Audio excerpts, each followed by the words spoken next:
really nice weather today, although it is kind of windy.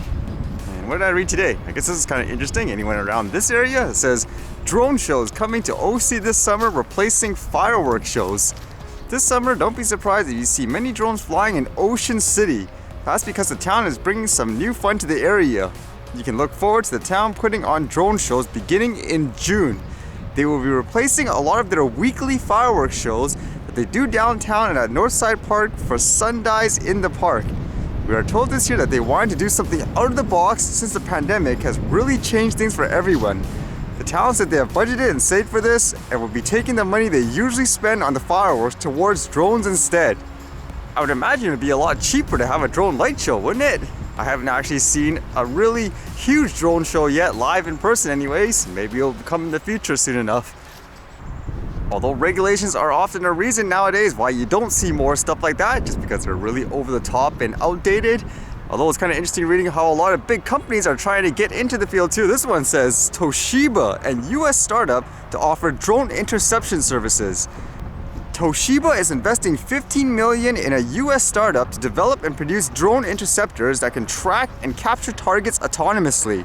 Toshiba Infrastructure Systems and Solutions Corp has invested in Fordham Technologies in the state of Utah in the US. The companies have not disclosed the ownership split. The two parties will combine their technologies to offer drone interceptors both in Japan and overseas.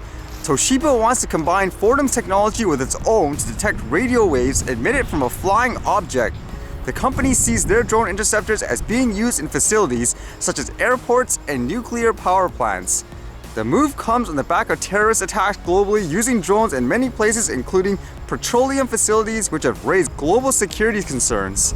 There have been other technologies to defend against suspicious drones, using a laser to shoot them down, for example.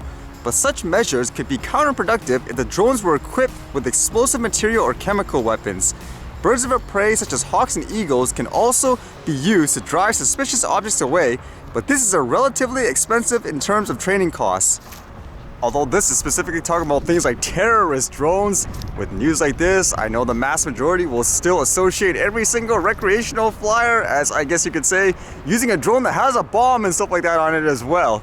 So who knows when all this will end, in terms of that stereotype and stuff like that. With that in mind, with stereotypes and all that, with all that news about racism and all that, it seems like the government here is actually spending money in terms of campaigns. And it was kind of interesting just reading the reactions. It just seems like there's a lot of people actually against it. It says here, you can see this advertisement, from healthcare and education to employment and income, some people have more access than others. Understanding these disparities are real to the first steps towards changing things. And it says here, we can't tackle racism if we can't talk about it. So it seems like it's a way to generate discussion. To me, that was kind of the interesting thing, because from reading that, it just seems like, well, just talk about it, correct?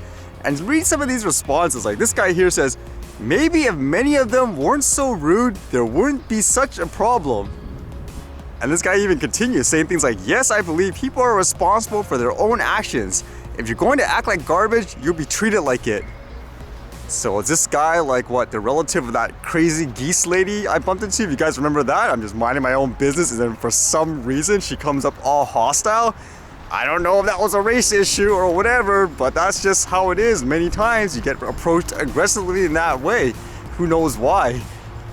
And it just continues in terms of people supporting, I guess, mindsets like that. Like this person says, and if they actually spoke English or French, the two official languages, stop taking their money back home, as they say, because they don't consider this country as their home. It's a place of opportunity to make money, that's all. We are losing our Canadian values to all these incoming immigrants. How do you go from a topic of racism to immigration? I mean, just an example of this comment, it would be more along the lines of a person like myself. I was born here in Canada. You notice how I speak fluent English, yet there are people like yourself who make comments like this all the time, telling me, oh, I should learn to speak English, don't send money back home, etc., etc. I was born here, and that is the issue. I would imagine why they want this conversation to happen, because people like yourselves keep stereotyping people based on the way they look. And that also raises the question, is the problem really that big, like some people are making it out to be, or no, it's just like a small group of people? And I think my thought about that, just been reading those comments there, I personally genuinely believe the mass majority of the people aren't racist, so to speak. It's just that the small percentage of people who are, let's just say, racist or have the power to make decisions in a way that discriminate against groups of people, they're a lot louder and more coordinated. That's just what I've noticed. So an example would be, let's just say you have 100 people. I genuinely believe the mass majority of them aren't, like, say, the guy going pushing elderly people and all that, but then these 2 people there that are actually going up and doing it, they're actually supporting each other to constantly do it even more. And then you have the other 98 people, they just stand there and they don't do anything. I think ultimately that is the issue. It makes me wonder, do people actually really truly find these topics uncomfortable to the point where they just want to say it just doesn't exist?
All right, see you guys later.